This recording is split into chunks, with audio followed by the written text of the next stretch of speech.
Hi guys, আমি মৌমিতা চলে এলাম তোমাদের সাথে একটি রেসিপি শেয়ার করতে। আজকে হবে মটন, তাই আমি প্রথমে তেল দিয়ে আলুটা লাল করে ভেজে নিয়েছি।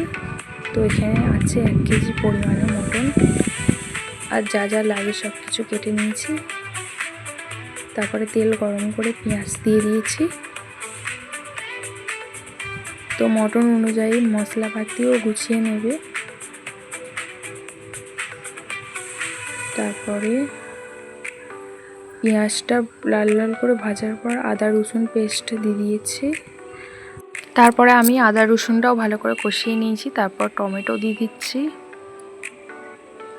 আর গাইস, হ্যাঁ, এখানে একটু সামান্য পরিমাণে লবণও দিয়ে দেবে, কারণ কি আমি ভিডিও লবণ দিলে কি হয়, টমেটোটা গলে যায় কষালে।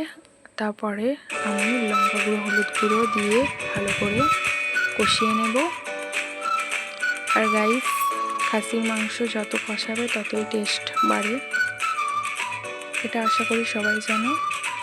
আমি তো এরকম করেই রান্না করি, তোমরা কে কীরকম করে করো অবশ্যই জানিও। তারপরে কষিয়ে নিয়েছি। তারপর একটু গরম মশলা আমি কষানোর সময় দিই। তারপরে মটনটা দিয়ে দিচ্ছি মশলার উপরে।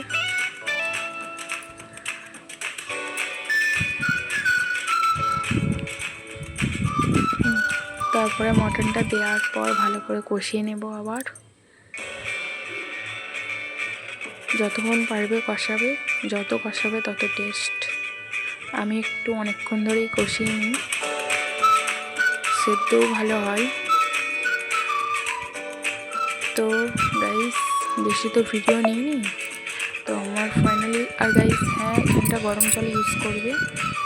তো এখানে আমার রান্নাটা হয়ে গেছে, খেতেও খুব সুন্দর হয়েছিল। আর আমার ভিডিওটা লাইক কমেন্ট সাবস্ক্রাইব করে